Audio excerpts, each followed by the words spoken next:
না, আমাদের কোনো অসুবিধা নাই। না, আমাদের মা বাবার অসুবিধা আছে আর কি। সে মানে অনেক মাদক, তারপরে ধরেন ইয়াবা, তারপরে বিপি ফেন্সিডিল এইসব যাতে বিক্রি না করতে পারে।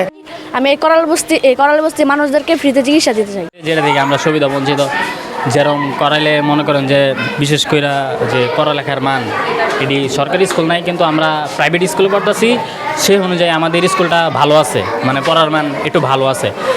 যেমন সরকারি স্কুল নাই, সরকারি স্কুল থাকলে তো ওইখানে পড়তাম, নাই তার কারণে আমরা স্কুলে পড়তেছি, পড়ার মান ভালো আছে।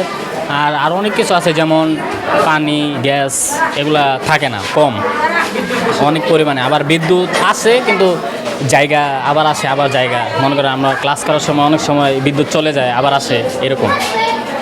যে এরকম অনেকেই আছে যারা পড়তে পারতেছে না, যেমন দেখা যায় কাজ করতেছে, কাজ করে পড়ালেখা করতে পারে না।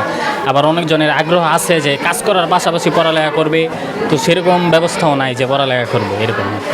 মানে 1-2 মানে 1-2 ক্লাস পড়লো, মানে চাকরির অভাবে পরে মানে আর পড়ালেখা করে না, আবার সংসারের দিকে মানে তুলনা হয়ে যাবে, এটাই সমস্যাটা। আর সুবিধা বঞ্চিত বাচ্চারা এখানে মানে সুযোগটা পায়। কোনো অসুবিধা নাই। না, আমাদের মা বাবার অসুবিধা আছে আর কি।